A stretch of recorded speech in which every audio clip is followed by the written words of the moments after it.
Hey, good morning. It's Conservative Cat on Cities 92.9, the news and talk of Bloomington Normal. So do appreciate you tuning in each and every single morning. It's a daily show, 6 a.m. to 8 a.m., 6:05 a.m. Right now, we are getting into the news this morning. I do want to start with this bill. It just got out of the House. It's headed to the Senate. They're probably going to vote on it in January sometime. But the Illinois House just passed this bill to move to the Senate. This bill is extremely dangerous. There was a ton of people who filed witness slips against this bill. The bill is extremely dangerous because it's going to allow illegal immigrants, migrants, okay, and criminals, so migrants and criminals, to do these things. Not wait 6 months to change their name. So as the law stood previously, you had to wait. So there was a provision that says, now what this bill does, it deletes the requirement that a petitioner to change their name must reside in the state for at least 6 months. Okay, so if you want to change your name with the state of Illinois, you have to wait 6 months to be considered a resident for 6 months in order to do that, in order to change your name.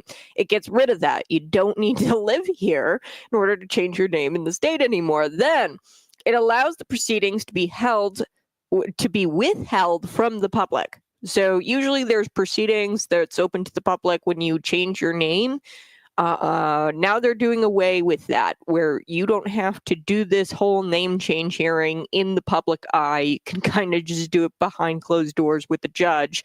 Nice. And it allows their address to be excluded from all court documents. So we can't go back and check to make sure that this person is a legal resident of not only Illinois, but the United States. And we're not required to get their address from them on these court documents that are officially changing somebody's name. It eliminates the notice of the name change, eliminates the notice of the name change petition. Then there's another part of this where, it limits the fee to $25, but that can also be waived by a judge. It used to be hard to change your name because it was costly. Now it's not hard at all. Anybody can change their name, whether you're a criminal or not. It used to be where criminals, they couldn't get their name changed. So in 2007, there were bans that went into effect that were designed to prevent people from changing their names to escape the sex offender registry. So there were lifetime bans. If you were a sex offender, you were no longer able to change your name in the state of Illinois. And there were bans, on people who tried to use this to commit fraud or change their name to commit fraud, which is exactly what illegal immigrants are probably going to do with this law if it is to become law in January. So the measure passed, and it could be taken up by the Illinois Senate in January. The sponsor of the bill, Ram Villavalam, that shouldn't surprise you, because this is the same guy who made it to where there's going to be this back-end process. So it used to be a front-end process at the DMV, right? You're automatically registered to vote at the DMV. And there used to be a front-end process that would ask you the question, are you a citizen? And you'd have to check a box and, say, hey, yeah, I'm not a citizen, if you're in fact not a citizen. But now we're doing away with that process. And I guess there's a back-end process where if you are not a citizen, you have to send in something via snail mail to opt out of this process. So you're automatically opt-in. You'd have to say, oh, yes, I want to be opt-in to this automatic voter registration. You'd have to tell the DMV person that you want to be automatically registered to vote. Now you're just automatically registered to vote. And doesn't matter really if you're an illegal alien. They're gonna vet, though. This is what they say. They say the Secretary of State's office will vet out and weed out the illegal immigrants who accidentally get automatically registered to vote. Okay, sure. This is the same guy, okay, who wants this name change bill. Where it's easier to get your name changed as a, convicted felon or as an illegal immigrant. You can change your name. You don't have to prove that you live here in the United States or even in the state. He's the guy that was behind this whole automatic voter registration. And it makes it easier for illegal immigrants to accidentally even. I'm not even going to say purposefully, because I don't think illegal immigrants purposefully registered to vote. I think that they just don't know they're registering to vote. And a lot of times you get these nonprofit organizations who will get them registered to vote. It happened in Virginia. Actually, the automatic voter, it happened here in Illinois a couple of years ago. There was I think it was around 500 people whose names got on the voter registration list, and they were illegal immigrants, and they were like, oopsie, it's a mistake, won't happen again. Okay, so this kind of stuff happens, and it's because you've got state senators like Ron Villavelam who, purposefully legislate. I will say purposefully legislate because they've been made aware. Sue Resin from Morris, Illinois, made them aware. She put them all on notice. I don't even like Sue Resin. I think she's a total rhino. But she made them all aware, the Democrats and people pushing this legislation, that, hey, there's a loophole in this. Okay, illegal citizens, non-citizens who are caught with things like fentanyl, 6 to 7 pounds in my district, that could kill nearly half of Chicago. We found a non-citizen with fentanyl, 6 to 7 pounds of it.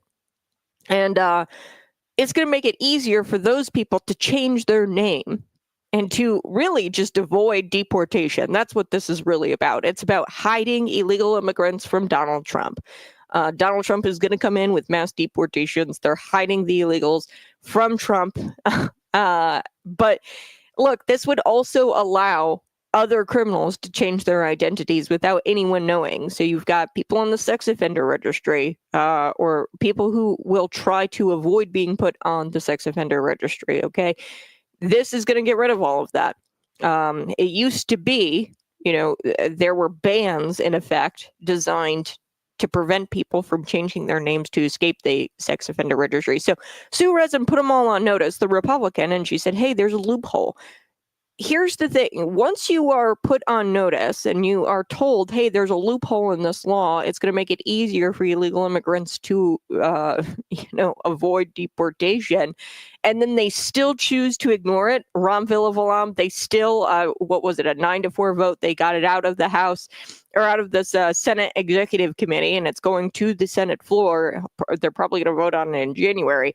Once you ignore that, once you've been put on notice in committee and you've been told, hey, this law is no good, there's a loophole in it, we got to fix this loophole, and they still pass it, that means they're purposefully legislating things that are only beneficial to illegals or criminals. Okay, so the measure would alter Illinois law and not require a person to notify a newspaper following a name change. So there was this, as I told you, I was going through, rambling it off. You don't have to reside in the state anymore. They deleted the provision which requires you to live in the state for 6 months in order to change your name. They're going to withhold these name change hearings from the public. And they're doing it under the guise, I think, under the guise of this transgender ideology. Oh, transgender people, they shouldn't have to be held to the standard of notifying the public when they change their name. They should have the privacy to change their name, yada, yada, yada, yada. Really what this is about, it's about hiding illegal immigrants from Trump's deportation policies. Okay, so the bill moved through the Illinois General Assembly, making it easier to change a person's name. This has been criticized, of course, for including a loophole for illegal immigrants to change their name, to really whatever they want to hide. That's what this is. All right, I do want to talk about a few things this hour. MSNBC, they tried to erase or edit this headline that actually is sympathizing with Laken Riley's killer. Yes, MSNBC is sympathizing with a vicious killer who took Laken Riley's life. This was a 100% preventable death. Laken Riley would be here today if it had not been for the New York officials, elected officials, New York officials that put him on a taxpayer-funded flight to Georgia, to the place where he killed Laken Riley. So we're going to get to that. Plus, RFK Jr., I like him more and more. I think he's hilarious. If you guys aren't on TikTok, you got to get on TikTok. 1, follow me, Conservative Cat. 2, follow RFK Jr. because he does some really funny stuff on TikTok. plays with the salamander. He just reminds me of like a little 5th grade boy. He like goes out into the woods and grabs all these little critters and is like a big science nerd. But that's RFK Jr. on TikTok. He like has all these like little critters and he's playing with his grandkids. Just a genuine guy. People will criticize him as a quack scientist. Thank you, Dick Durbin. You're the quack scientist. You're the one out here trying to regulate supplements. It's because that runs afoul with, of course, Big Pharma. And it's competitive with Big Pharma because why would I take the COVID-19 vaccine when I can just take vitamin C and vitamin D and it costs me nothing? If people don't like that, Dick Durbin doesn't like that because you are taking ownership over your own life and your own health, and you're not relying on the COVID vaccination or Big Pharma. But he calls RFK Jr. a quack scientist and a conspiracy theorist, whatever. You know, they say he's a nut, RFK Jr. You want to know what I think is nutty?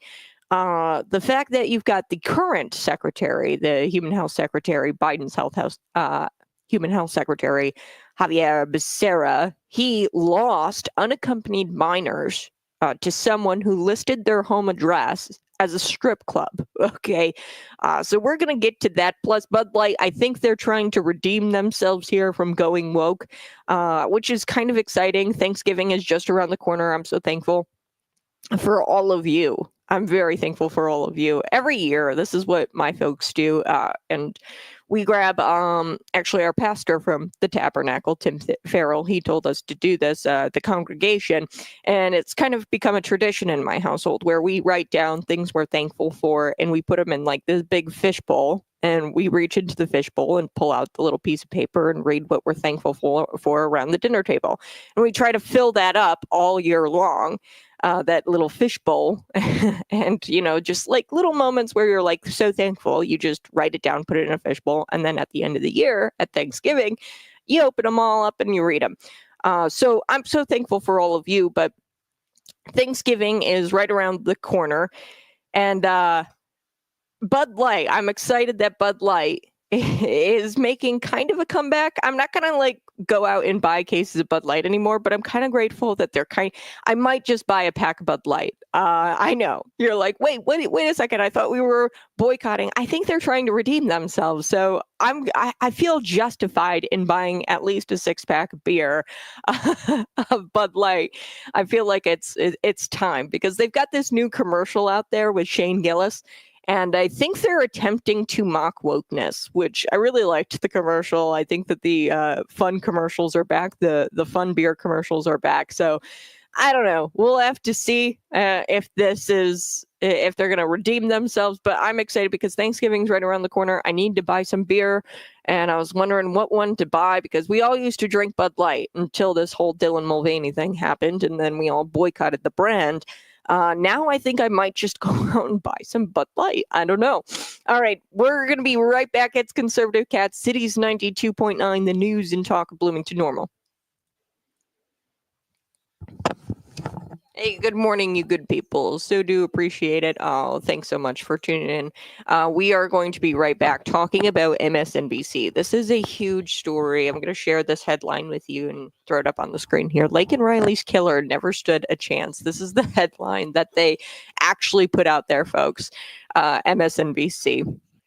And it's really just so disappointing to read that. And then they went back and they tried to edit this headline later after receiving, of course, backlash to the headline. But the internet is forever. Okay, we have the receipts. This is the receipt right here. Somebody screenshotted it. It's forever. We know what you did, MSNBC. You can't hide. So Laken Riley, like I said, her death was 100% preventable. She was murdered by this terrible, terrible human being in the most gruesome way. She fought for her life for 17 minutes, I think it was. Totally preventable death. The fact that the prosecution refused to seek the death penalty is a scandal in itself. I thought for sure, because they've got the death penalty. This was in Georgia, I believe. Yes, and I'm pretty sure that they've got the death penalty. But the fact that the prosecution did not go for that is a scandal in itself. I'm not really for the death penalty, but if you're in a state, if anybody, right, you should try. Like, the prosecution should have tried to get the death penalty. And I'm not even for the death penalty. I've really changed my views on that because, you know, you can be wrongfully convicted, especially, like, think of the J6ers, right? The government could be weaponized against you. Think of Donald Trump, right? I've really changed my views on this death penalty thing. Somebody actually was in the chat a couple days ago, and they talked about the Apostle Paul being in prison for speaking truth, speaking truth about the gospel, the good news, Jesus, and he was in prison several times. So I've really stepped back from my views on the death penalty. It's changed over time.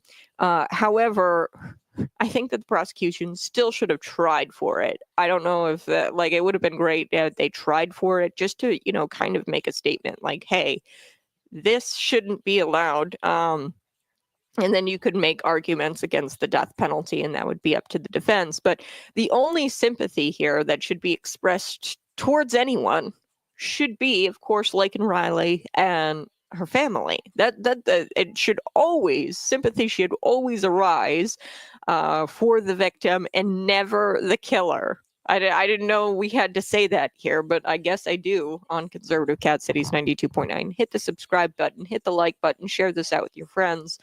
So MSNBC, they totally have always disregarded all forms of journalistic ethics. Okay. But they have proved to the world how much they actually despise Americans by pushing an article that actually sympathizes with the murderer, not the victim. This is the headline, the actual headline, screenshot from MSNBC. Laken Riley's killer never stood a chance. They claim Laken Riley's killer never had a chance, but they don't seem to care that, you know, Laken Riley was killed in the most evil way possible. They could care less about that. She never stood a chance against this killer. Okay, he was a hardened criminal who was in this country illegally. So we're going to get to that. Plus, there's a few other stories I want to get to. Javier Becerra, he has not answered a lot of the House Republicans who kind of grilled him, the human health secretary. And what really bothers me is that we've got this guy in office currently, or he's the one who's been tasked with the health of this country, Javier Becerra. And they're going to say, oh, you know, he's credentialed, he's an expert, he's a great guy. And then meanwhile, you know, they're going to call RFK Jr. a quack or quack scientist or conspiracy theorist. And then and all the while you've got Javier Becerra, who's lost track of thousands of unaccounted for migrant children. He's fumbling this vetting process, and he's actually allowed for, under his watch, unaccompanied minors to be sent home with gang members, to be sponsored by gang members, to be watched over by gang members, and by people who list their home address as a strip club. Yes, this is our current human health secretary. And I don't know about you, I could care less. I could care. RFK Jr. could have gotten his high school diploma out of a cereal box, and I don't think it would be nearly as bad as what he could do. Nothing worse than what Javier Becerra has done so far in that role. Okay, I don't care if he has credentials. I don't care if he lacks a high school diploma. I have no cares in the world, because he's got to be better than this guy, Javier Becerra. So we're going to get to this this hour as well. Man, we've got so much to get to. Smash that like button. What kind of beer are you drinking, by the way? What kind of beer are you drinking? I'm kind of excited about Thanksgiving, because I'm actually going to probably purchase a case of beer for, you know, my dad. He loves the beer.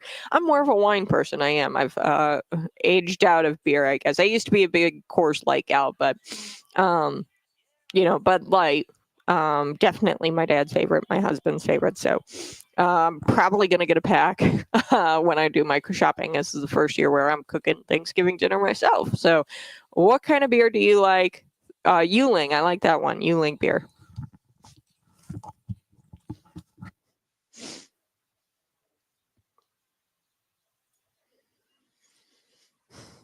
Hey, good morning. It's Conservative Cat on Cities 92.9, the news and talk of Bloomington Normal. Go ahead, send me a chat either on YouTube, Facebook, Rumble, or you can text me 309-451-9299. What do you think? I've been kind of struggling with this going into the Thanksgiving holiday. I've been tasked with the grocery shopping. I've got to do the grocery shopping and the cooking this year. I'm hosting at my house. I'm very excited about it, but I was thinking about getting some beer, and I was like, I don't know, should I continue to boycott Bud Light? Well, this news just comes out. Bud Light is attempting to to mock the wokeness in this new commercial with Shane Gillis. I love Shane Gillis. He's a comedian, typically leans right, in a lot of his jokes. But they've had a couple of great commercials. I don't know if it's enough to get me to end my boycott against them. What they pulled with Dylan Mulvaney is unforgivable. But they're trying, I think they're trying to, bring back Bud Light, and they're trying to mock the wokeness here with a couple of their commercials, and a couple of their commercials are really, really good. But I don't know if it's enough to put me to end my boycott. We'll have to see. I'm going to get to that story here in just a couple of minutes, but I do want to talk about Laken Riley here today. Her death was 100% preventable. I need to tell you a little bit about what's going on with MSNBC. She died, of course, in the most gruesome way possible. It's so evil what happened to Laken Riley. And the fact that the prosecution didn't go after the death penalty or try to seek the death penalty is a scandal in itself. I'm shocked. I thought for sure that they were going for the death penalty. Actually, when I heard about the verdict, I was like, oh, they didn't go for the death penalty. I was like, but they actually didn't go for it. The prosecution didn't go for the death penalty. I thought that for sure they would have. And I'm not even really for the death penalty. I've really changed my views on that over the course of time because, J6ers, Donald Trump, the government could be weaponized against you and unlawfully imprison you. Apostle Paul, right? We talked about that here on the program a couple of days ago, where he was in prison for simply talking about Jesus on a handful of occasions, right? So I've really changed my position on that because there is this chance that you will be wrongfully imprisoned and your government could be weaponized against you and kill you for no reason. That's not the case here. Okay, clearly, evidence, DNA, all of that. She put up a fight for 17 minutes. We know that this person was Laken Riley's killer. There's no way he wasn't. And to see this is really disheartening. There's sympathy arising for the killer and not the victim here from MSNBC. This is an outlet who often disregards any kind of journalistic ethics. So I'm not shocked by this, but they prove to me how much they actually despise Americans by publishing and how much they're beholden to the Democrat ideology. And I'll get to that here in a second, but they despise Americans, and they published this article showing how they sympathized with this murderer and not the victim, like Laken Riley. They claim that Laken Riley's killer never had a chance, but they don't seem to care much about the fact that Laken Riley was killed in the most evil way possible. They don't care about that at all. They care more about the killer and how he never stood a chance. Right there. I mean, I've got the receipts here. And they tried to edit this headline, by the way, MSNBC, but we're not going to forgive, and we're never going to forget, because the internet is forever, and I've got the receipts here. There was backlash, of course, to this headline, and they tried to change it, but the internet is forever.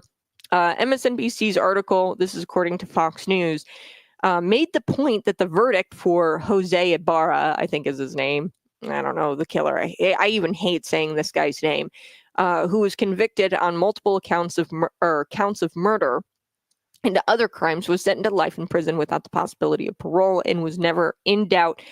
The sentence to life in prison without the possibility of parole was, quote, never in doubt. This is what MSNBC says, and they say it was a hopeless case. I'm quoting them here. For the defense team. They said it's a hopeless case for the defense team. He never had a chance. The sentence was never in doubt. The only injustice in this case is that Ibarra will live out the rest of his life, and Laken Riley never had a chance to live out the rest of her life. Okay, it was so tragic when I was listening to the father at the trial. He was able to say something, and I guess Laken Riley had a book of prayers, and she was praying for her future husband. Really, really tragic. She never will get to live out the rest of her life, and she never had a chance to do that. The only thing he is owed is a death far worse than Riley's. Okay, that's the only thing Ibarra's owed. To sit here and say, oh, he never had a chance, it was a hopeless case for the defense team. How could you? Really? How could you, MSNBC? I mean, I shouldn't be shocked, because this is an outlet that has total disregard for all kinds of journalistic ethics and integrity.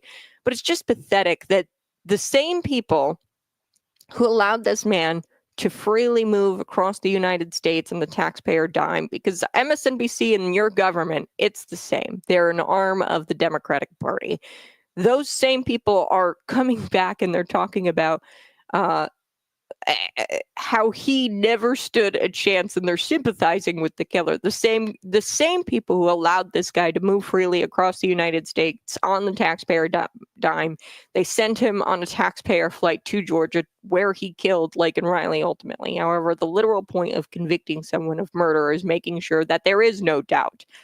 Of course, there is no doubt that he was going to be sentenced to life, because that's so what are we even talking about? The point of convicting somebody of murder is making sure that there is no doubt. Man, I just don't get it. I don't get it. They said there was never any doubt. Well, yeah, we're convicting somebody of murder. There should be no doubt. Proof beyond reasonable doubt, I think, is the terminology they use in court. So for the defense, this was a hopeless case. This is what MSNBC says. The defense did the best it could with bad facts. It almost surely knew it was going to lose. The defense knew it was going to lose. Yeah, because he did it. So the MSNBC legal analyst, Danny Savelos, he wrote this: for the defense, it was a hopeless case. They're sympathizing with the defense here. They're sympathizing with the murderer. So by claiming the defense did the best it could with bad facts, does this writer or this legal analyst from MSNBC mean that the bad facts were that he murdered an innocent young lady? Is it that's the fact that's bad, right? The defense did the best they could with the bad facts. What do you mean bad facts? The fact that he did it? The fact that he murdered a young woman, a young innocent woman who was just simply going on a run, on a jog? This is one of the problems with identity politics here. You see, you've got MSNBC, and they're beholden to the Biden administration. And the Biden administration, they have labeled migrants as victims. Okay. And when you label him as a migrant, this Ibarra killer is his name. Jose Ibarra, I think, is his name. When you label him as a migrant, and you say he's a victim because he came from a bad economy, and that's somehow supposed to make me feel sympathy for him. It's absurd. It's deranged. This is the problem with identity politics, because as soon as you hear the word migrant, these people come to the defense of those people, because the Biden administration has labeled them as a migrant, and they have instilled into everybody that you have to feel some sort of sympathy for them just because they come to this country illegally, or just because they come from a bad economy. It makes no sense. So they're beholden to their ideology, their dogma, their mantra, their religion forces them to feel sorry for subhuman murderers. And he's a subhuman murderer who shouldn't have been here, and this is really just some injustice. This is injustice. The only injustice we have is that he didn't suffer the same fate as Laken Riley. And it's unfathomable that this article was even published. It's just disgusting. All right, I do have to take a quick break, but you're listening to Conservative Cat on Cities 92.9. We're going to come back talking a little bit about our current Human Health Secretary, Javier Becerra, and how he's a jackwagon. That's all I can really say about it. I'll be right back.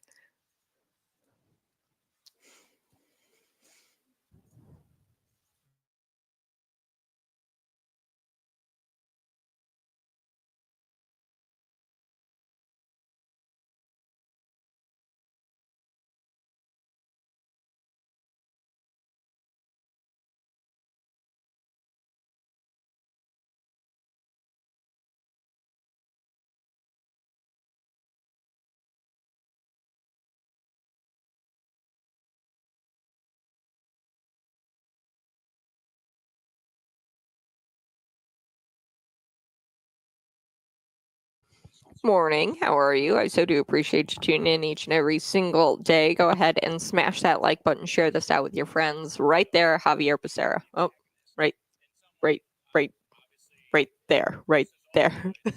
How do I? Okay, right here, Javier Becerra. Right. He's the current human health secretary, and people are out there saying, oh, he's a quack scientist, RFK Jr. is, and he's a conspiracy theorist, and he's a nut, and he's inexperienced, or he doesn't have the qualifications, right? That's what they say about RFK Jr.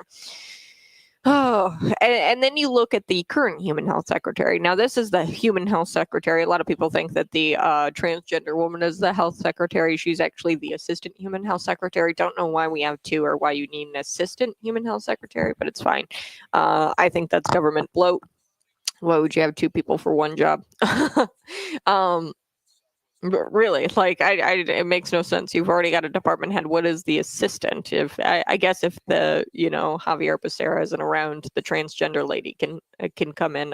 Who is it? Rachel Levine is the guy's name. Admiral Rachel Levine, right? But Javier Becerra, he actually has been blasted, of course, by some House Republicans here. About the losing of thousands of unaccounted migrant children. Okay. And he's fumbled the vetting process. Now, I guess there's this process to where, unaccompanied minor children at the border, which happens a lot. There's just a ton of children who come across the border and their parents abandon them, or they're brought over the border. And there's nobody around. They're just unaccompanied. So these children at the border, they are subject to a process where somebody can come and sponsor them. They call them UACs. And they can come sponsor these minor children and get them out of the situation or get them out of the system, right? A lot of times, maybe children, will come across the border with their family. And then their parents are deported and they are left, in the hands of the Health and Human Services Secretary Office, or the HHS. They're at their disposal. Okay, so it's HHS's responsibility to get these kids into proper homes, to be fostered, and to be looked after. And unfortunately, you have Javier Becerra, who's in charge of this whole department. They have dropped the ball when it comes to the vetting process, and they've allowed some minors to go with gang members, or to go with people who actually list their address as a strip club. So they're not even doing the proper vetting or the vetting that it takes. Hey, we're going to send this minor child off with this adult. We should probably check to see if this adult resides in a decent home, or at least resides in a home, not a strip club, right?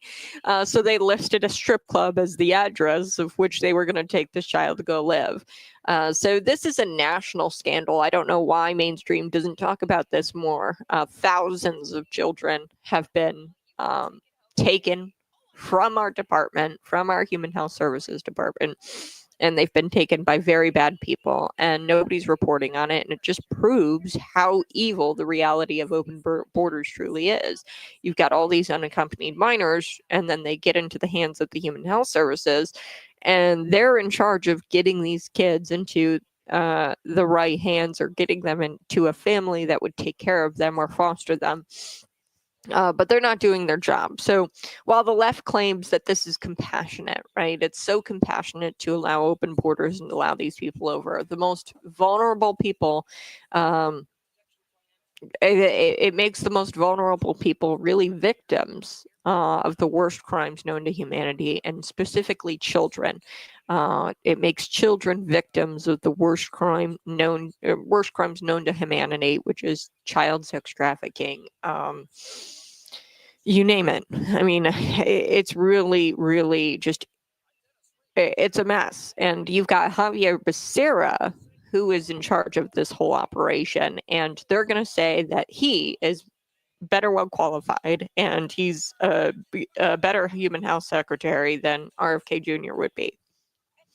I don't know about you, but RFK Jr. could literally be a high school dropout and know nothing about health at all, which isn't the case, by the way. He's a very smart, qualified man. Don't believe me, read his book. What is it called? The Truth About Fauci or something like that. I read it years ago, actually, when the pandemic started. So, but they're going to say that he's unqualified and this guy is qualified. Up is down, left is right. Nothing makes sense anymore.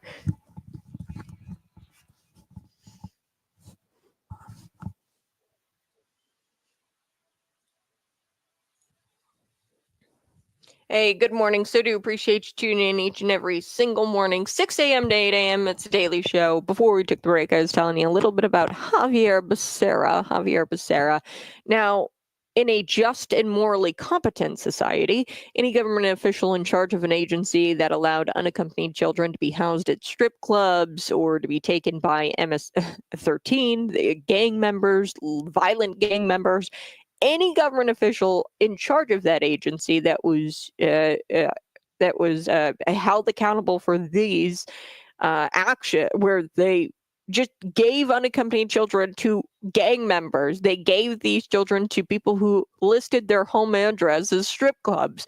They would be held in a morally and just society. Those types of people would be held to the fullest extent of the law. They would be cuffed, they would be fired. But in make-believe land of the United States, the clown world that we live in today, the left gets away with this kind of stuff. They get away with some of the most reprehensible atrocities. Nothing will ever happen to this human health secretary, Javier Becerra, and he can't answer why he placed unaccompanied children, minors, with sponsors who listed their address as strip clubs. There's all kinds of reasons why kids get unaccompanied at the border or why they're left at the border. You've got parents who, split up, once they get over the open border, they'll leave their children at the border, or you'll have, a mom, dad, and some kids, and then they're apprehended at the border, the parents, but the kids are, taken into the custody of the human health services, and then the parents are deported. So, you get all these unaccompanied children. And then they're tasked, the HHS department is tasked with finding these children proper homes.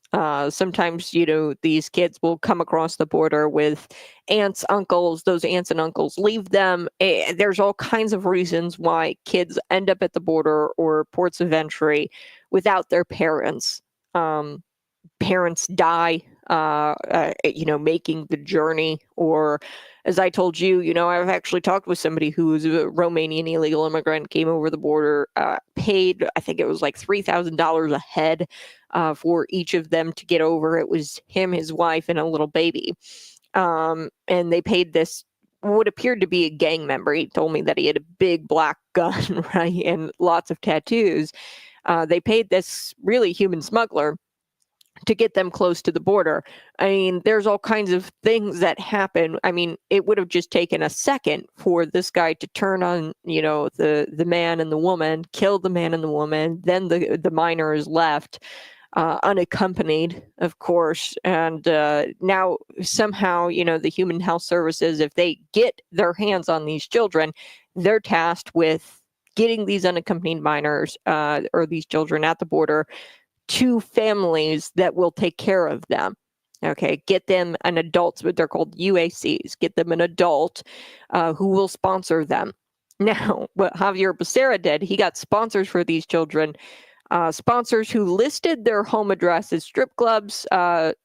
You had sponsors who pimped these kids out. I mean, this is just a nightmare. I wanted to play this. Some House Republicans were grilling Javier Becerra. Here we go. Are you familiar that in that report, it revealed that children were pimped out by their aunt, which it turns out the aunt wasn't even related to the child, the so-called aunt. Are you familiar with that story that was in there? there are a number of incidents that are reported in that Florida report. Some of them I can probably recall better than others. Some of them I would challenge and dispute, but that one I don't remember. And do you remember the teenage girl that was in a house with unknown men with no private bedroom for her? Are you familiar with the sponsors that utilize a strip club in Jacksonville as an address for where this child, where a child should be settled? Congressman, as I said, I don't have the information on that Florida grand jury report in front of me. I certainly can go back and take a look at it and try to get back to you. Wow. Wow. So there you have it, folks. He can't answer. He doesn't even look like he cares. He doesn't even, I don't even think he can't be bothered to pretend to care. This guy, Javier Becerra. According to the Washington Examiner, we've got House Republicans pressed Javier Becerra to provide an answer for losing track of thousands of unaccounted migrant children and fumbling the vetting process that allegedly has allowed some minors to be sent home with gang members or to even a strip club, right? As this guy had said, the address, you would think you would do some basic vetting as the human health secretary or whoever's in that department. You'd be making sure your department is just doing some basic vetting, like, hey, they say that the child is going to live here at this address. Let's, verify that this address is, I don't know, a strip club. This should be a national scandal. It really should be top headline news every single day, but the media is not going to report on it. And this just proves how evil open borders actually is. You've got the left saying, oh, it's so compassionate that we've got open borders and we just let anybody come across. No, open borders makes it to where the most vulnerable people in the world, children, could become victims of the most worst crimes, the most evil crimes known to humanity and known to man. I do have to take a quick break, but when we come back, we are going to be talking a little bit more about this. Chip Roy actually jumped in and started asking questions of Becerra. He asked questions like, hey, how did children end up with MS-13 gang members under your watch? Like, MS-13 gang members were sponsoring children under the watch of Javier Becerra as the human health secretary. This guy, cuffs. This guy should be taken out in cuffs, let alone, nobody gets fired in this administration. I don't understand it. I'll be right back.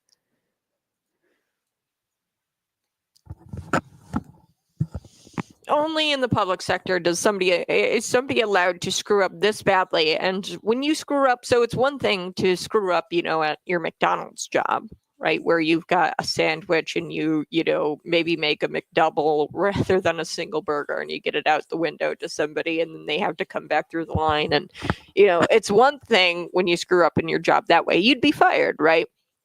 If you screw up in the private sector, if you screw up somebody's sandwich multiple times, and if you're just a terrible employee at McDonald's, you'd be fired.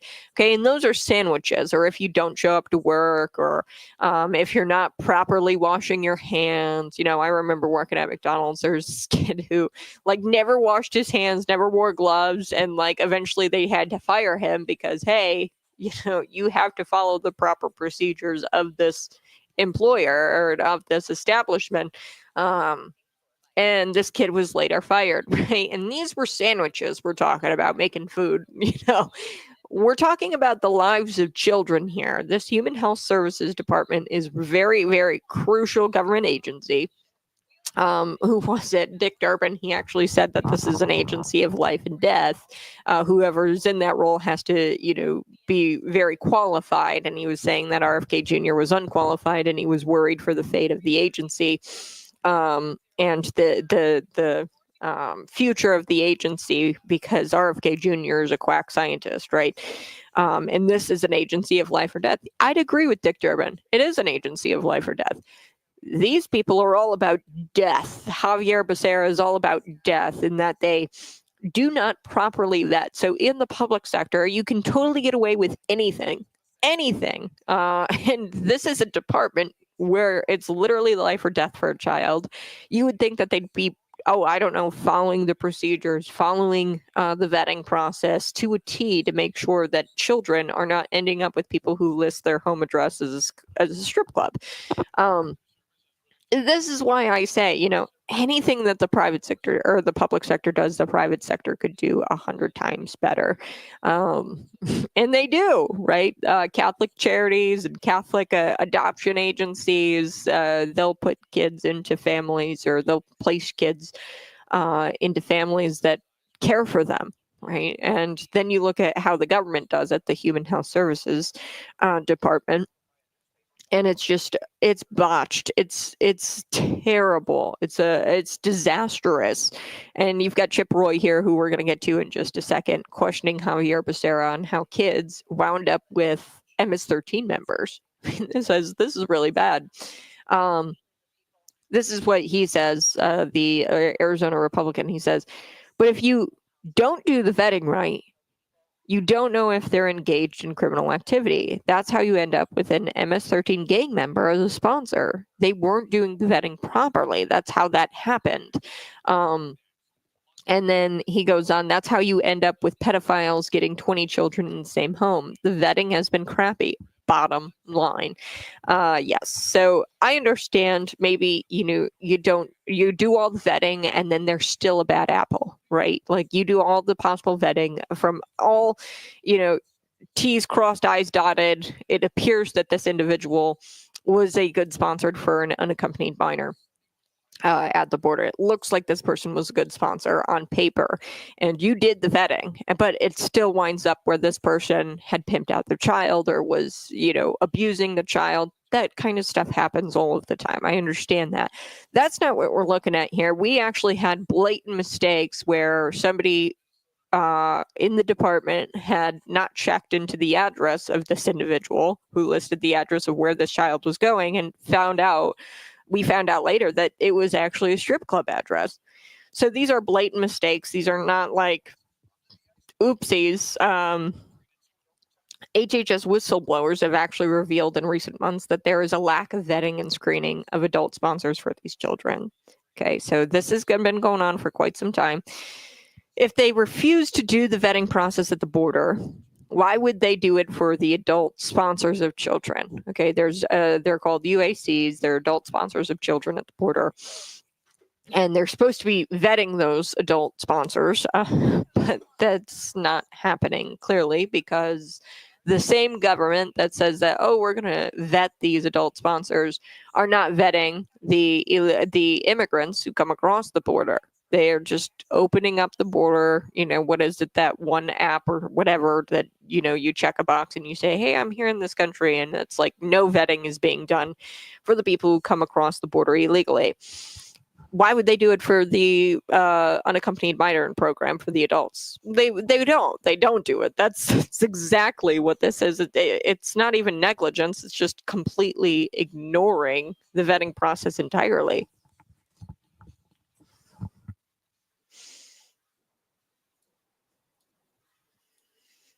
Hey, good morning. So do appreciate you tuning in each and every single day. It is Monday through Friday, 6 a.m. to 8 a.m. Now, I do want to play this clip. This is Chip Roy pressing, of course, the Javier Becerra, the Human Health Services Secretary. So Andy Biggs, this is actually Chip Roy, who is pressing Javier Becerra. So let's take a listen. Do the full criminal history checks for the potential sponsors of these children? Well, yes, we follow best practices. Right. The answer is no. It's a yes, we follow child welfare best practices. Yeah, that's not my question. My question is, do you do background checks, the full criminal records, public background checks for the FBI National Criminal History? We certainly check for criminal records. We check for a sex offender in the sex offender registry. We do, again, the different things that the foundation, that the rule I'm talking about says you do not. I'm sorry? The rule that we're talking about that was released on April 30th, 2024 says you do not. We do not what? That you do not carry out FBI National Criminal History checks for all potential sponsors. We do background checks on every individual. Right, but that's a slippery description. What I'm saying is this rule is pretty clear in what it's saying, that you do not provide the kind of background checks, which, by the way, has created the problems. Let me move on because in the interest of time. Are you familiar with Maria Gonzalez, an 11-year-old girl who lived in Pasadena, Texas? In August 2023, Ms. Gonzalez was allegedly raped and murdered by Juan Carlos Garcia Rodriguez, a Guatemalan national who appealed at the southern border as a UAC in January of 2023 and was 17 years old. A month later, HHS released Garcia Rodriguez to a sponsor with a criminal history and who previously had 2 other UACs in his care, failed to enroll them in school as required by HHS. How about the situation with respect to another individual, Kayla Hamilton? Are you familiar with Walter Javier Martinez? Martinez was a 17-year-old from El Salvador who appeared at the border as a UAC in March of 2022. Months later, in July 22, he raped and murdered Kayla Hamilton, a 20-year-old woman in Maryland. After Martinez's release from the border and before Mrs. Hamilton's tragic death, HHS released him to a sponsor in May of 2022. Despite Martinez having gang tattoos and an arrest record for illicit association with MS-13. Mr. Secretary, how can you credibly claim that HHS is working to protect these children? And by the way, children we're talking about in the order of magnitude of 400 and something thousand children, which you are dismissing that they are lost. Let me ask you a very specific question, Mr. Secretary. Can you account for the whereabouts of those 400 and something thousand children? The 320,000 that were put in the report by the Inspector General, the 85,000 that we've talked about before in 2023. Do you know where all of these children are and that they are safe? Yes or no? Congressman, as I explained the process, we get these kids when they are referred to us by the Department of Homeland Security. We then provide them with care while they are in our custody. We lose custody of those kids once we find a vetted sponsor with whom they can stay. A vetted sponsor that rapes and murders the people that they're entrusted to because you issue a rule that doesn't even do the background check? That's what you think is appropriate care for these children? All right. Well, folks, I've got to take a quick break. But when we come back, I'm going to be talking a little bit more. Andy Biggs, he's a Republican from Arizona. He asked and pressed Becerra about the possibility of children ending up with MS-13 gang members as sponsors. We're going to be back talking a little bit about that, plus the whistleblowers within the department itself. They've talked about and they've revealed that these children are not properly they're not properly vetting the adult sponsors of these children. HHS is. So I'll be right back. You're listening to Conservative Cat on Cities 92.9, the news and talk of Bloomington Normal.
Woohoo! Hey, good morning. It's Conservative Cat on Cities 92.9, the news and talk of Bloomington Normal. So do appreciate you tuning in each and every single day. Before we took the break, I was telling you a little bit about Javier Becerra having to not answer because he really didn't answer. He gave complete non-answers when it came to Republicans, House Republicans, asking him about, hey, did the HHS, allow unaccompanied children to be housed at strip clubs? And did you allow MS-13 gang members to take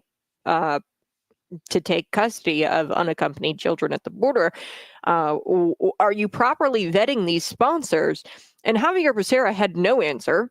He acted like he didn't even really care when he was being pressed by the House Republicans, and he was asked, for an answer on losing track of thousands. The number was near 400,000 children, unaccompanied migrant children.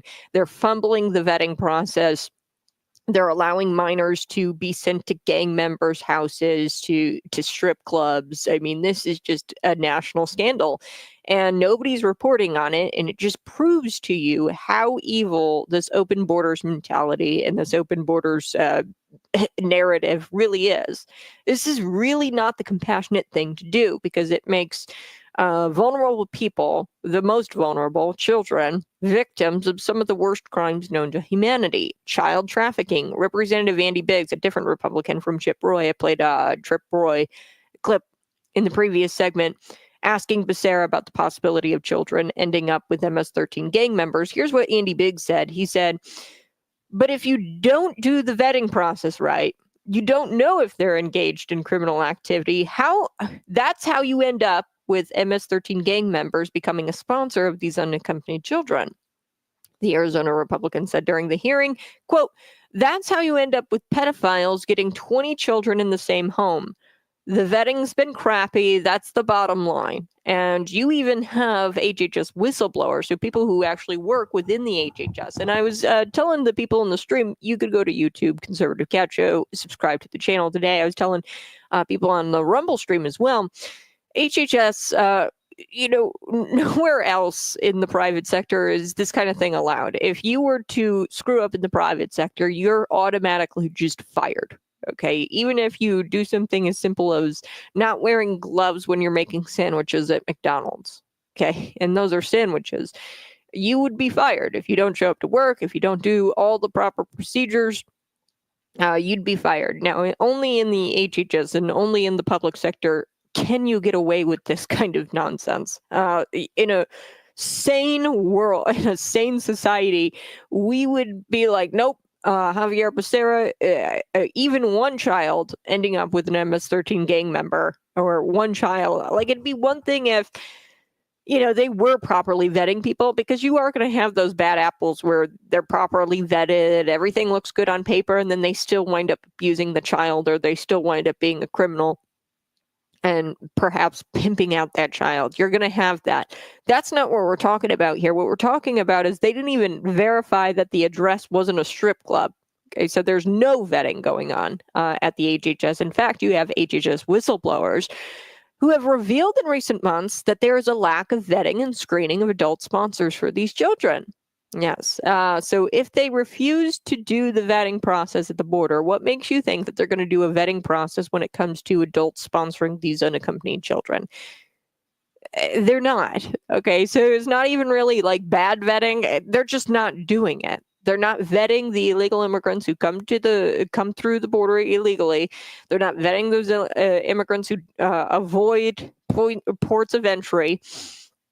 They come to the country illegally. They're not vetting those people. What makes you think that they're vetting the people who obtain children and sponsor children? They're not doing that. So there's no way for them to know if these children are actually with their parents.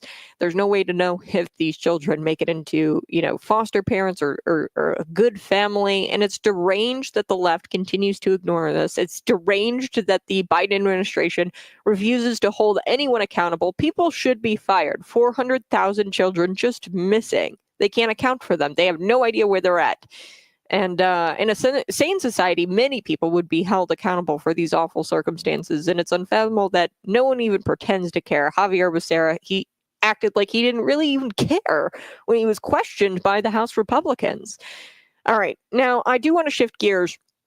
I want to talk about Bud Light. I told you, I'm kind of excited for Thanksgiving. It's the first year I'm hosting and kind of cooking the meal by myself. So Jaguar, or Jaguar is how they're pronouncing it these days, these woke mobsters.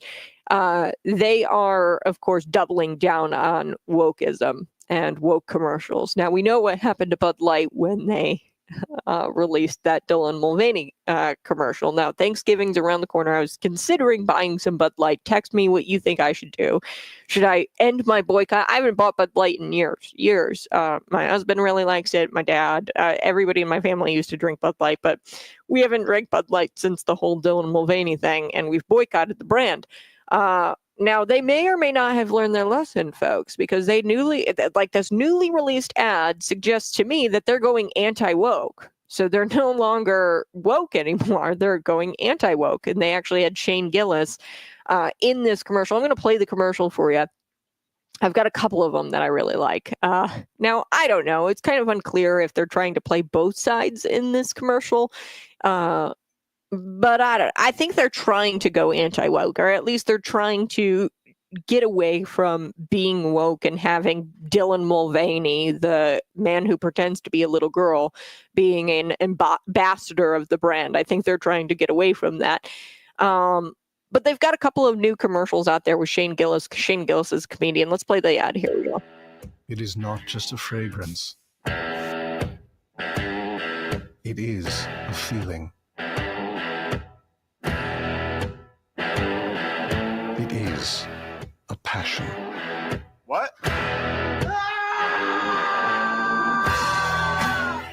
Oh, where'd you get a snake? We are all lost. Yeah, I'm lost. I'm 100% lost here. But we are on the edge. Hey, all right.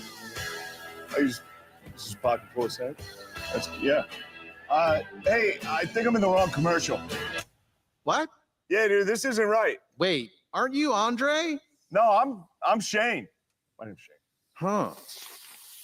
Oh, I see what's going on. You're supposed to be in a Bud Light commercial. Oh, I'm supposed to be in a Bud Light commercial, not here. So that's why I'm the odd one out down here. Well, if you're here, Andre is.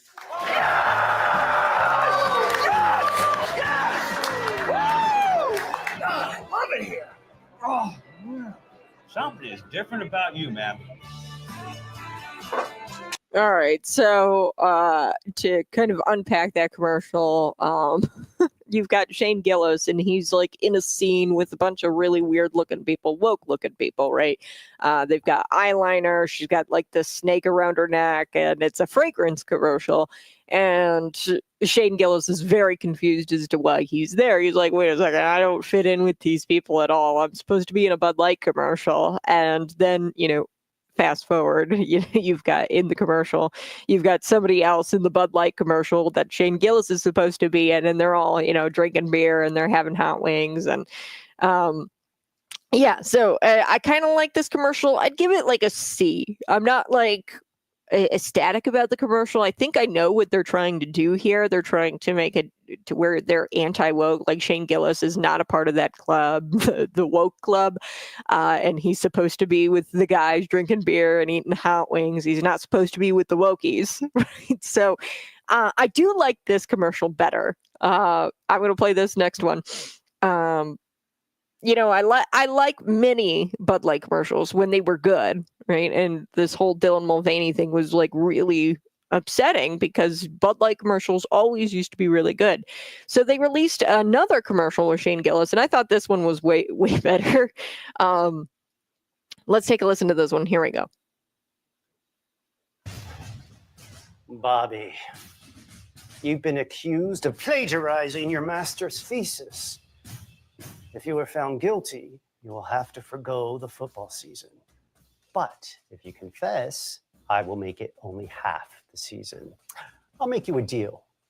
You tell the truth, you can have this ice cold bucket of Bud Light. All you have to do Please confess. All right, I'll go first. Grease the wheels a little. What? No. I confess that I practice my halftime speeches in the shower before games. Professor Wilkins, you want to confess anything? No. All right, I'll go for you. Professor Wilkins has been taking karate classes ever since that saxophone girl put him in a headlock. That was a secret. Now it's a beer. Everybody, let's focus, please. Hey, oh, we having beers? Yeah. No. All you have to do is confess and you get a Bud Light. Oh, okay. When I order pizza, I use a British accent. Now the girl at the pizza place thinks I'm British, and we've been dating for 4 months. What? Whew. That feels good, right? Yeah. Bobby, did you cheat?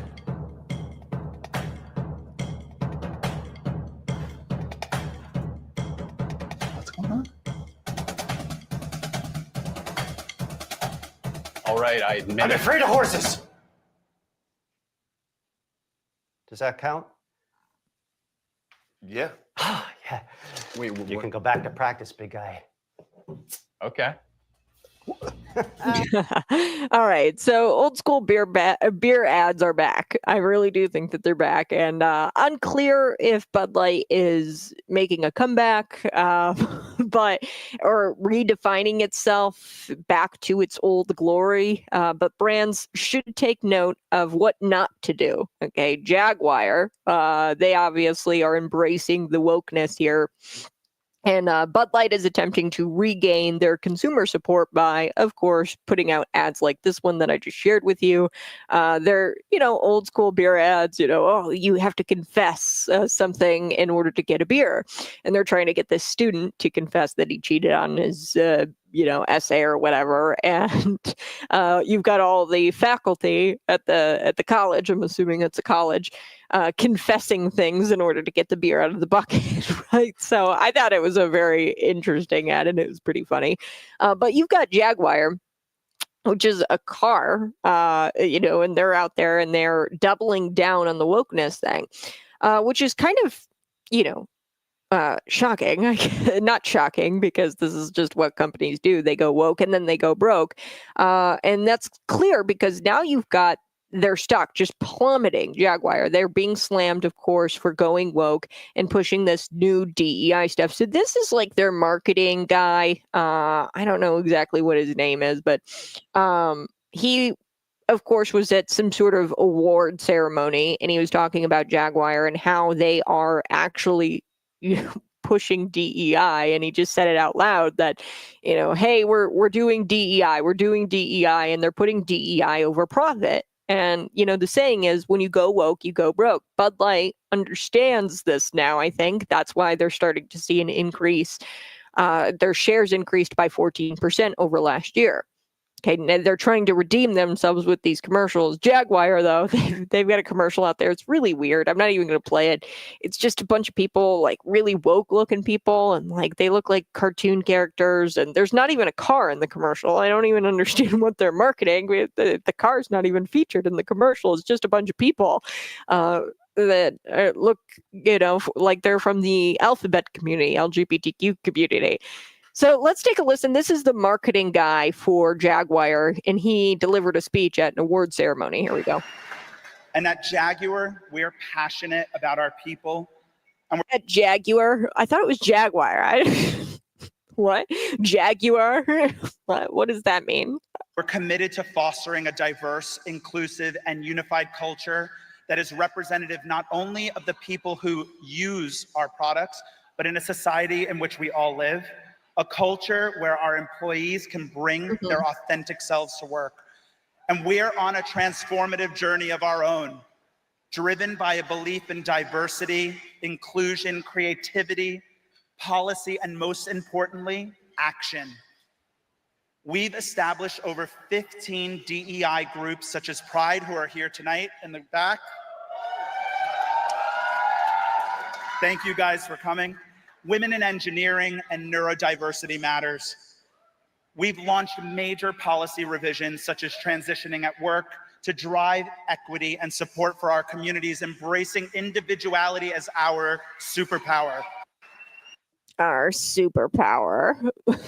Gosh.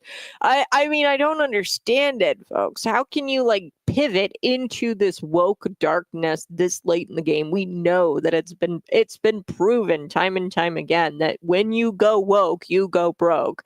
And Jaguar's learning this the hard way. They're seeing their stocks fall, they're putting DEI over profit, and it just isn't a smart business move. It wasn't a smart business move for Bud Light back then, and they're trying to redeem themselves with these commercials. So give me a text 309-451-9299. Should I buy some Bud Light for Thanksgiving? I don't know if they've have earned my respect again. I don't know. Give me a text 309-451-9299. Should we end the boycott against Bud Light? I'll be right back with more. It's Conservative Cat.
this bill. It is House Bill 5164. The Illinois General Assembly probably is going to take it up in January. The Illinois General Assembly took up the state's name change laws in 1993, according to the Center Square, and voted to require that people convicted of felonies have to wait a couple of years after serving their sentences to become eligible to legally change their names. Now, this new bill, it changes a lot of things. So in 2007, there were actually lifetime bans that went into effect, and it was designed to prevent people from changing their names to escape the sex offender registry. But what this bill does, it's extremely dangerous because there's a loophole in it where illegal immigrants are going to be able to change their names. You don't have to reside in the state. You don't even have to prove that you reside in the country. It deletes a provision, okay, that petitioner to change their name has to reside in the state for 6 months before that petitioner can, file their petition or request the court to change their name. It also allows the name change proceedings, to be withheld from the public. So it's all done in the dark. It also allows your address to be excluded from court documents. We don't have to verify your address if you want to change your name. Eliminates the notice of the name change petition. So you used to have to notice or provide notice to newspapers of your new name change. Now it gets rid of that. It also limits the fee to $25, or that fee can be waived by a judge. So you can do it at little to no cost. Okay. And really what this is about, it's about hiding illegal immigrants from Donald Trump's deportation policies. And it's going to allow also other criminals outside of the illegal aliens to change their identities without anyone knowing. You've got sex offenders who are going to try to avoid getting their names or avoid being placed on the sex offender registry, all of that. And Senator Ron Villavellum, it shouldn't shock us that he was the bill sponsor, because he's all for, creating a back end process where you don't have to, check a box saying that you want to be registered to vote at the DMV. You're automatically registered to vote. And they'd go through a back end process to weed out the illegal immigrants who may accidentally register themselves to vote. The Secretary of State, don't worry, the Secretary of State is going to make sure our voter rolls don't have illegal immigrants on them. Sure. So it shouldn't shock us that the Democrat senator, was the sponsor of this. But here's the thing. You've got Republicans who say the legislation is flawed and that it could actually help the criminals fall through the cracks here and change their names, avoid deportation, avoid getting their name placed on the sex offender registry, or having their old name placed on the sex offender registry, changing their name and not having to put that name on the sex offender registry. So there's all kinds of loopholes where the illegal immigrants can avoid deportation, really. I mean, if they're, say, MS-13 gang member, we know that he took a bus up to Illinois, right, from Texas, and his name is Jose Martinez or something like that. And he changes his name, to Brad Smith or something like that. then we're no longer able to track him, right? He changed his name legally. It's hard to track Jose now because Jose doesn't exist anymore. And we've made it to where in Illinois, now it's not officially law yet, but it's up to the Senate. It's up to the Senate now, and likely it's going to become law. But clearly this is done, and this was done, I think, because we want to avoid illegal immigrants being deported, and they want to hide immigrants from Donald Trump's deportation policies. I do want to talk about this. This is kind of a fun story. I like to pull these sometimes for your Monday mornings. A banana costing $6.2 million. Yes. So this story kind of brings a brand new meaning to the term scam artist. It's a whole new meaning. In 2019, 3 editions of a banana duct taped to the wall sold for $120,000 and $150,000. Okay, so thousands of dollars a banana. Exactly what I'm saying. Okay, a banana duct taped to the wall that was sold as art for $120,000 and $150,000. There were 3 editions of it, so people paid thousands of dollars for that, a banana duct taped to a wall. That same art piece just sold for $6 million with an M, $million in New York. Yes, this happened. It brings a whole new meaning to scam artist. A banana duct taped to a wall sells for $6.2 million. Here's the story. The world's most expensive banana at $5,200,000. These are words I'd never thought I'd say. $5 million for a banana. It's your expensive banana, Jen, and the hammer is coming up. This is it. Wow. It's an ordinary banana duct taped to a white wall, and this sold at an art auction for $6.2 million. This is insane. So this art, his name, the artist, is Maurizio Catalan, and he calls this comedian. The art piece is actually called I don't even really want to call it. It's a banana duct taped to a wall, okay? And he called it comedian. That's the title of this art piece, and it sold at an auction in New York, $6.2 million. And it was purchased by a guy. He's a Chinese cryptocurrency entrepreneur, and he purchased it for $6.2 million. So the final sale was roughly 4 times the initial estimated value, obviously, because they had originally listed this, the people who were doing the auction, they had originally listed this item, this art piece, as 1 million to 1.5 million. And, people bid on this banana duct taped to the wall. They bid on it all the way up to the point where somebody eventually bought it for $6.2 million. That's insanity. So this is a single banana. It was purchased actually the day of the auction for 35 cents. And it was duct taped to a blank wall, to just a blank white wall. So what happens if the banana starts to rot? I mean, did he think about that? The buyer, the Chinese entrepreneur here, the cryptocurrency entrepreneur, did he think about that before forking over the $6.2 million? I'm curious, because eventually that banana is going to rot, right? I don't even know. I mean, did this artist scam these people? I really think he did, okay? Considering these people, I mean, no, this man is a total troll. I mean, this guy has got to be trolling rich people. I think that this is a joke where this guy is trolling these rich people. He is proving everybody's point and memeing on them, really, that people they actually will fork over millions of dollars for reasons that will never be comprehensible. I mean, this is not art. It's a banana duct taped to a wall. Okay. So I think that the guy is actually memeing them, especially considering that he calls the piece comedian. So I think that he's actually kind of making a joke, and he's memeing on rich people.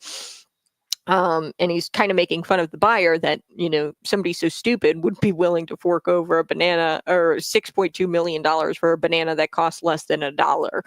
Okay, so the buyer, his name is Justin Sun, and I guess he's like a cryptocurrency entrepreneur guy, and he outbid 6 others at the auction. And he paid for the banana in crypto, of course. But he says this is what the buyer says of the banana. He says, it's not just artwork. Goes, it represents a cultural phenomenon that bridges the worlds of art, memes, and in the cryptocurrency community. All right, I got to take a quick break. We're going to wrap up the banana story here on the other side, but I've got more for you. I do want to also chat about this Democrat state. They want to make homeless people a protected class. What does that mean? I'll be right back with that story next on Conservative Cat.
Woohoo! Hey, good morning. It's Conservative Cat on Cities 92.9, the news and talk of Bloomington Normal. Before we took the break, I was telling you about a banana that was duct taped to a wall.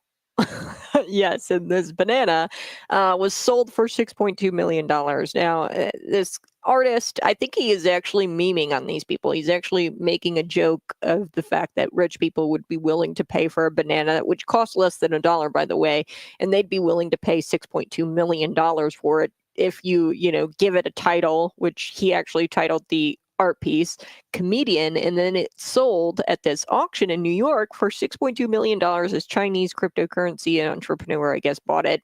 But Maurizio Catalan is the artist. The artist. I say this in air quotes because it's literally a banana duct taped to a blank wall, like a blank white wall. So the final sale went for roughly 4 times the initial estimated value, which they had estimated the banana at $1 million.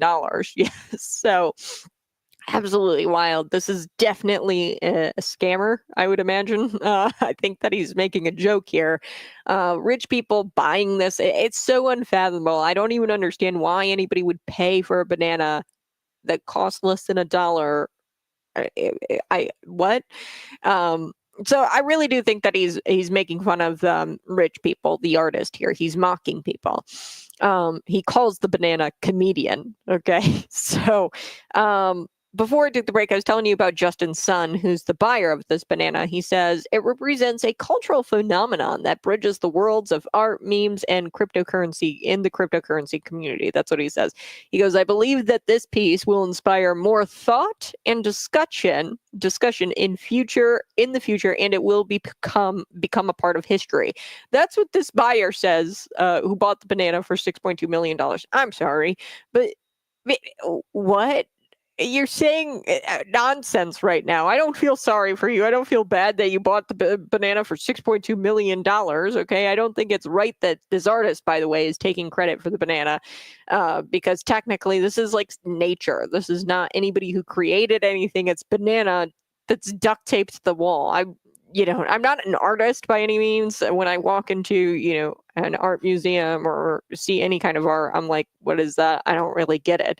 So I don't have an eye for this thing, but I think it's kind of silly that this artist got paid $6.2 million for something that kind of just occurs in nature. This is a banana that's duct taped to a wall. I don't think that you really created anything here, man. But the fact that the buyer claims that this represents like some sort of cultural phenomenon that bridges the worlds of art, memes, and cryptocurrency community together, it proves that these people are delusional and that they're very out of touch rich people, right? And they're weirdos.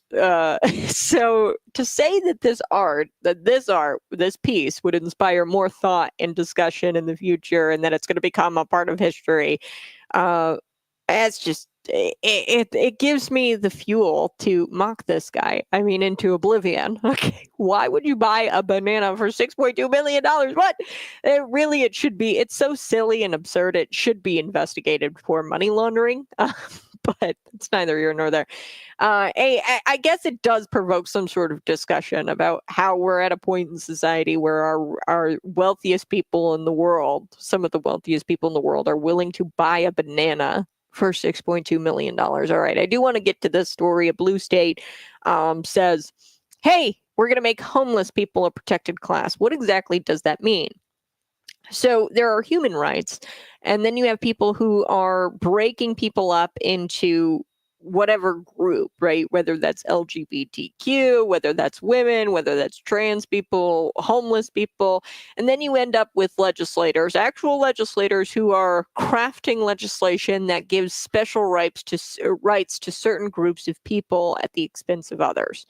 Okay, that's what we're dealing with here when it comes to this blue state. They're giving there are only human rights, okay? Humans have inalienable rights, the the right to life, liberty, and the pursuit of happiness, right? But then you've got people who break up people into groups and then give certain groups special rights. So it's unclear why drug addicts living on the street deserve or need more rights or special rights than the ones that already have than the ones they already have. Right? They as humans have rights. Unalienable rights are given to human beings, but I don't know why they need more rights or special rights. Okay, but one Washington Democrat wishes to solidify that into law, where they are protected. A protected class that's homeless people are deemed a protected class. So I want to play this clip here. This is, gentlemen, I think that he's just a resident. And he's talking about the state representative in Washington the state of Washington. So let's take a listen here. Last night we had this thing in Western Washington called a bomb cyclone, which is a really fancy term the weather people have for a really, really bad windstorm. While the windstorm was going on, a tree fell on a homeless encampment in Linwood, crushing a 50-year-old woman.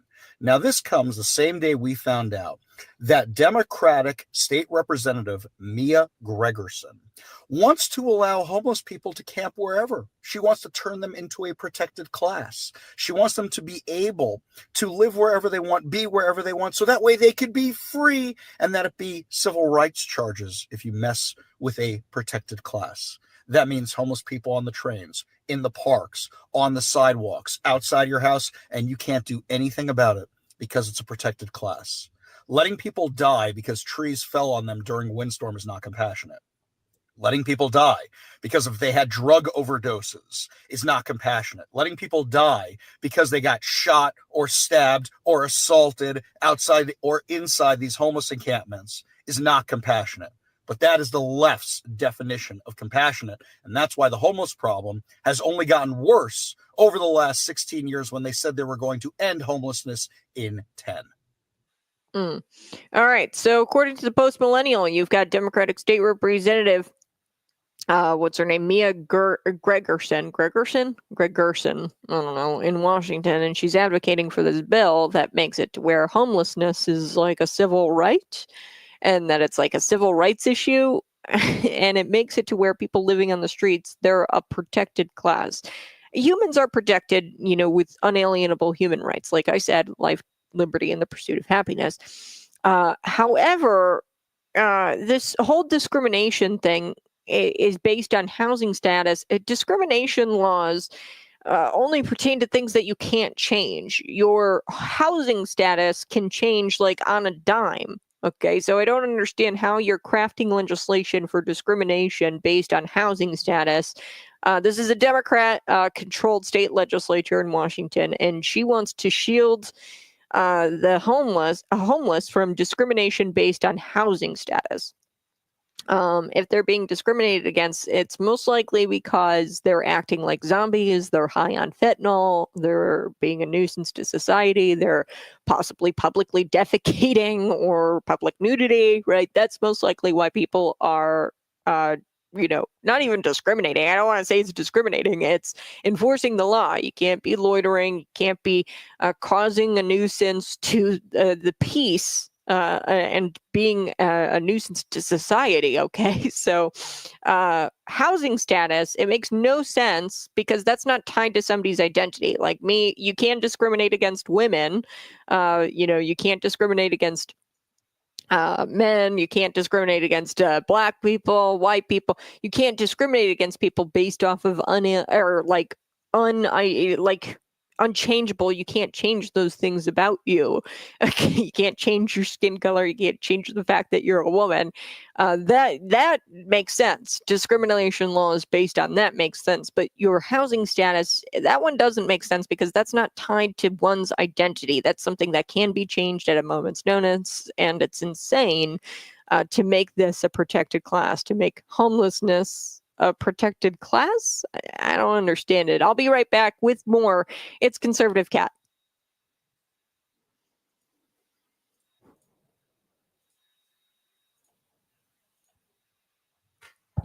Yeah, I'm not really understanding this whole homelessness housing status. You can't discriminate based on somebody's housing status.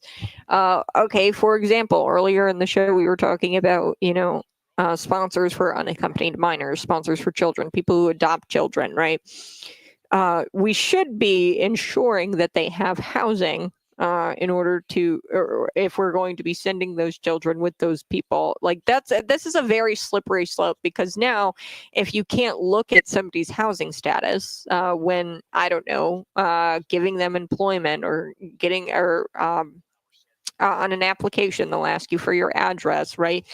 If you can't ask for somebody's address anymore, there is a whole host of problems that come with that.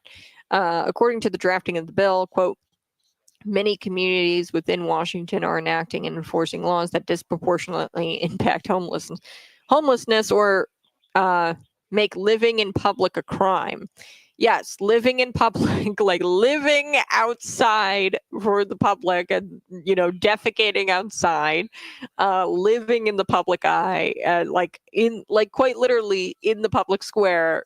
Yes, that is a crime. You can't loiter. You can't be a nuisance. You can't be publicly nude. That's what's happening a lot of it. Or you can't, well, one, it's open air.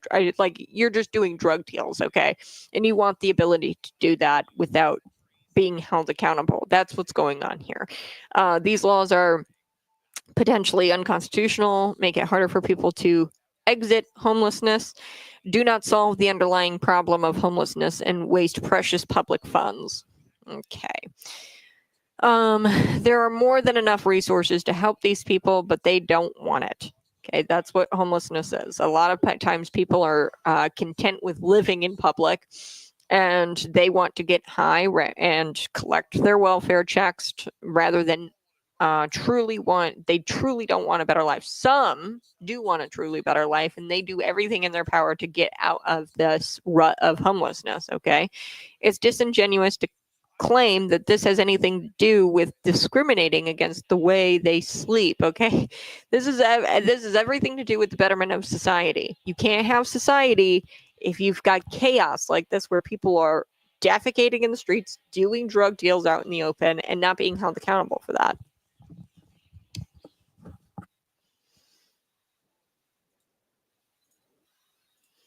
Woohoo! Hey, good morning. It's Conservative Cat on Cities 92.9 The News and Talk Bloomington Normal. Like I said, housing status, that makes no sense because that's not tied to your identity. You can't really discriminate against somebody for their housing status. And this is a slippery slope because, earlier in the show, we were talking about unaccompanied children at the border. Ports of entry, they're trying to get them the adult sponsors. And part of that vetting process is ensuring that they have housing for that child. Okay. So in Washington state, what this Democrat representative is essentially saying is that you can't ask somebody for their housing status, whether that be to employ them. You can't ask them for their address if they're looking to adopt a child. You can't discriminate against that, against somebody's housing status. Okay.